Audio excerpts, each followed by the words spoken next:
berjalan dalam firman-Mu, hatiku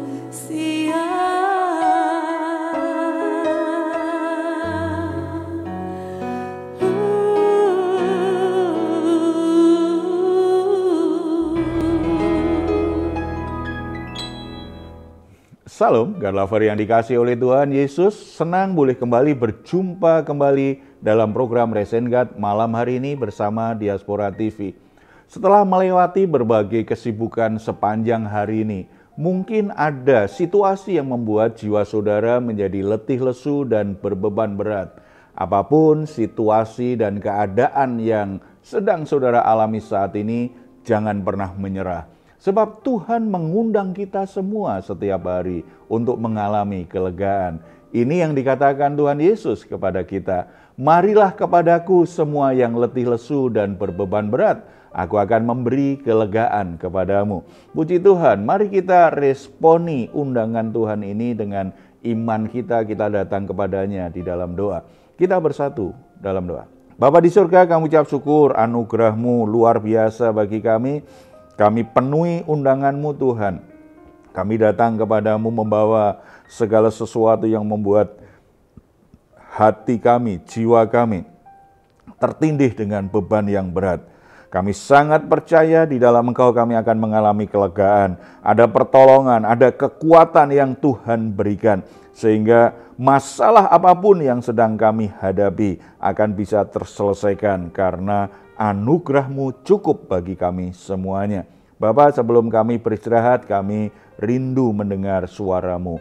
Mari Engkau berbicara kepada kami secara pribadi lewat hamba-Mu dalam nama Tuhan Yesus Kristus. Amin. Ada ungkapan yang berkata begini, kacang lupa dengan kulitnya. Ini ungkapan yang menunjukkan tentang seseorang yang melupakan asal-usulnya. Tidak tahu berterima kasih kepada orang tua atau orang-orang yang telah berjasa dalam hidupnya. Ketika dia sudah berhasil, dia sudah sukses, dia berpikir dan berkata bahwa ini semua karena aku. Tidak ada andil dari orang lain. Sehingga dia melupakan orang-orang yang sudah berjasa dalam hidupnya. Hal ini ternyata di Alkitab ada orang-orang tertentu yang punya sikap tidak tahu berterima kasih seperti itu. Salah satu contohnya adalah Baesa, yaitu Raja Israel. Kita akan melihat perikop yang berbicara tentang hal ini di 1 Raja-Raja pasal 16 ayat 1 sampai 7. Kita akan membaca dulu beberapa ayat dulu ya. Kemudian datanglah firman Tuhan kepada Yehu bin Hanani melawan Baesa, bunyinya, oleh karena engkau telah kutinggikan dari debu dan kuangkat menjadi raja atas umatku Israel, tetapi engkau telah hidup seperti Yerobeam dan telah menyuruh umatku orang Israel berdosa, sehingga mereka menimbulkan sakit hatiku dengan dosa mereka. Saudara-saudara, dari ayat tadi kita tahu bahwa sebenarnya Baesa itu rakyat biasa yang beroleh anugerah Tuhan, diangkat oleh Tuhan untuk menjadi raja. Baesa bukanlah keturunan raja, berarti sebenarnya dia tidak layak untuk duduk di tahta kerajaan sebagai raja. Kalau dia menjadi raja, harusnya dia menyadari itu merupakan anugerah yang diberikan Allah kepadanya. Tetapi sayangnya dia melupakan hal ini. Dan dia menyia-nyiakan anugerah Allah itu. Tidak mau meresponinya dengan penuh tanggung jawab. Tidak mau membalas anugerah Allah ini dengan hidup yang mempermuliakan Allah. Sebenarnya apa yang telah dilakukan oleh Baesa sehingga kita bisa mengatakan dia sebagai orang yang tidak tahu berterima kasih. Kalau kita kembali di ayat yang kedua tadi, di bagian akhir dikatakan, tetapi engkau telah hidup seperti Yerobeam dan telah menyuruh umatku Israel berdosa, sehingga mereka menimbulkan sakit hatiku dengan dosa mereka. Berarti yang dilakukan Baesa pertama adalah dia memberontak kepada Tuhan. Orang yang sudah beroleh anugerah Allah ini, dalam ketidaklayakannya, Tuhan angkat dia menjadi seorang raja. Bukannya dia akhirnya memiliki hati yang meneladani pribadi Tuhan, penuh belas kasihan, dan meninggikan Allah yang sudah memberi dia anugerah. Tetapi Baesa justru mencontoh kejahatan raja pendahulunya yang begitu jahat, yang begitu memberontak Tuhan, menyembah berhala, sehingga dia telah menyakiti hati Tuhan lewat perbuatannya tersebut. Ini satu contoh bagaimana orang tidak tahu terima kasih. Dia lupa dari mana dia mendapatkan jabatan itu. Saudara-saudara, dimanapun posisi saudara saat ini, ingatlah itu bisa terjadi karena belas kasihan Tuhan, karena anugerah Allah. Begitu banyak hal yang kita bisa capai dalam hidup ini. Padahal secara hitung-hitungan tidak mungkin kita bisa mencapainya. Kita harus sadar itu anugerah Tuhan. Bahkan mungkin kita punya kemampuan pun, kalau anugerah Tuhan tidak diberikan kepada kita, kepandian kita, pengalaman kita, uang kita, tidak menjamin keberhasilan kita. Disitulah seharusnya kita membalas kebaikan Tuhan. Ketika kita menyadari semuanya ini karena anugerah Tuhan, kita mesti membalas kebaikan Tuhan dengan cara hidup seturut dengan kehendak-Nya. Kita harus jaga hidup kita tetap memuliakan Tuhan. Kita pakai semua berkat yang Tuhan berikan tetap bisa memuliakan Tuhan. Itu menjadi kesempatan kita dibuat berhasil oleh Tuhan. Kita diberkati oleh Tuhan. Kita diberi status terhormat di tengah-tengah masyarakat. Itu semua menjadi satu kesempatan besar supaya kita memuliakan Tuhan. Jangan justru memberontak Tuhan lewat kehidupan yang menyakiti hati Tuhan. Lewat kehidupan yang bisa mempermalukan Tuhan.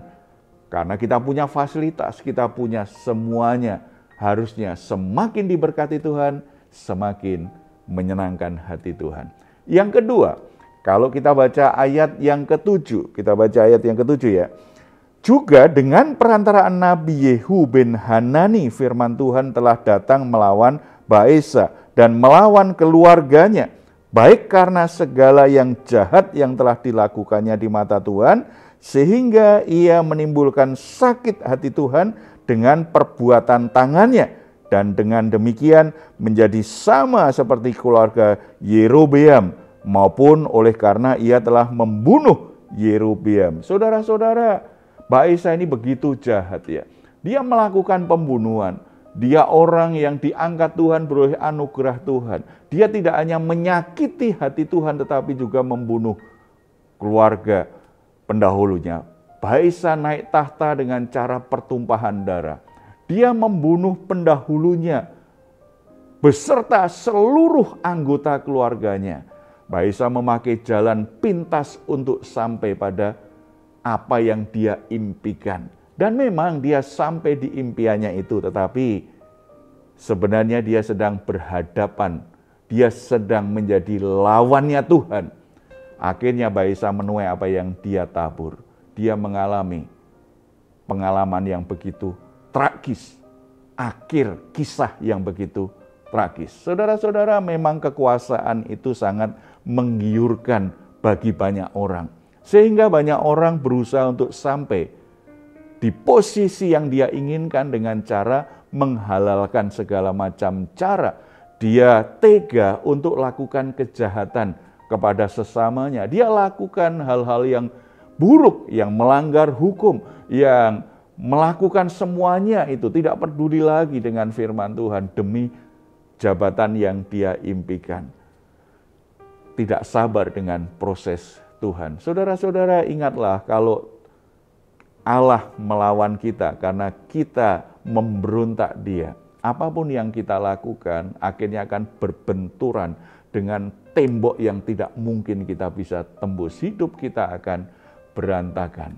Ingatlah, setiap kita itu akan menuai apa yang kita tabur. Apa yang kita tabur hari ini, itu akan kita tuai untuk hari-hari selanjutnya. Jadi saudara-saudara, kalau saat ini saudara diberkati Tuhan, kalau saat ini saudara rumah tanggamu diberkati Tuhan, saudara dipercaya dengan keturunan anak-anak yang begitu manis, anak-anak yang begitu baik. Kalau saudara dipercaya Tuhan dengan pelayanan apapun itu, kalau saudara dipercaya oleh Tuhan jabatan di pemerintahan, atau saudara karir saudara berjalan dengan bagus sekali di perusahaan di mana saudara bekerja, saudara dapat promosi yang sangat bagus, jabatan yang sangat bagus, atau saudara merintis pekerjaan sendiri, usaha sendiri, bisnis sendiri, dan itu diberkati Tuhan. Apapun yang Tuhan sudah berikan dalam hidupmu, kita harus selalu ingat bahwa anugerah Tuhan itu harus dipertanggungjawabkan. Jangan lupa dengan apa yang sudah Tuhan berikan. Jangan lupa kepada sumber berkatnya ketika kita diberkati oleh Tuhan. Jaga hidupmu tetap memuliakan Tuhan, pakai semua yang kau miliki untuk memuliakan Tuhan. Jangan sampai terlibat dengan seperti tindakan Baisa, melakukan segala hal, menghalalkan segala cara, bahkan membunuh orang lain untuk mengejar impiannya yang lebih besar. Mungkin kita tidak seperti Baisa, membunuh langsung orang-orang sekitar kita dengan kekuasaan yang kita miliki, dengan kekuatan yang kita miliki. Tetapi sadarkah kita, kadang-kadang kita juga membunuh karakter orang dengan kata-kata kita. Kita membunuh orang karena kita membenci orang tersebut. Pakai semua yang Tuhan anugerahkan jadi berkat. Jangan justru menghancurkan hidupmu. Kita bersatu dalam doa. Bapa di surga, kami bersyukur untuk apa yang Tuhan sudah berikan dalam hidup kami. Rumah tangga, keturunan, itu anugerah-Mu. Tuhan juga berikan kami kesempatan untuk bekerja, untuk berusaha, dan semuanya berjalan dengan baik. Kami bersyukur atas hal itu.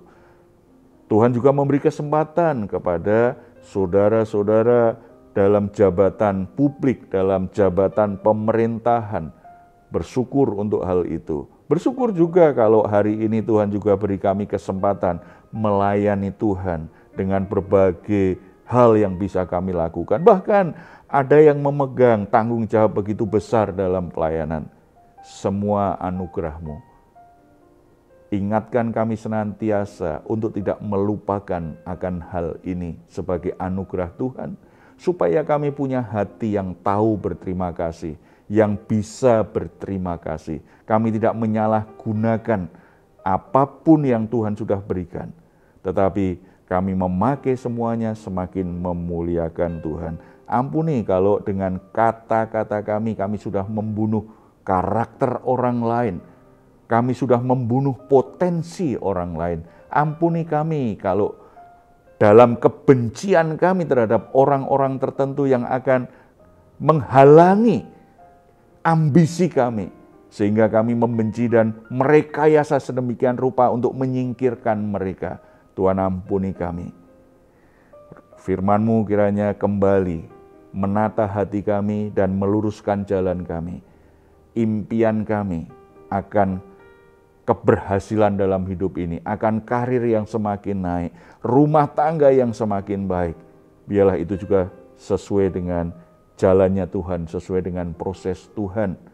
Kami taat mengikuti proses Tuhan dan kami terus menghargai apa yang Tuhan sudah berikan kepada kami. Berkati setiap saudara-saudara kami dalam anugerah-Mu, kebaikan terjadi dalam kehidupan anak-anak-Mu semua, dalam nama Tuhan Yesus. Amin. Jika saat ini saudara atau keluarga sedang mengalami pergumulan dan membutuhkan dukungan doa, di layar saudara ada nomor telepon yang bisa saudara hubungi. Tim doa kami akan mendoakan saudara semua. Silahkan jika saudara ingin memberikan komentar di ruang komentar channel Diaspora TV, saudara boleh tuliskan di situ. Baik saudara-saudara, mari kita mengucapkan bersama-sama Mazmur 4 ayat 8 sampai 9. Engkau telah memberikan sukacita kepadaku lebih banyak daripada mereka ketika mereka kelimpahan gandum dan anggur. Dengan tentram aku mau membaringkan diri, lalu segera tidur, sebab hanya Engkaulah ya Tuhan yang membiarkan aku diam dengan aman. Puji Tuhan, selamat beristirahat. Doa saya senantiasa untuk saudara, setiap hari saudara sungguh-sungguh bisa mengalami rest and God. Tuhan Yesus memberkati kita semuanya. Salam. Hatiku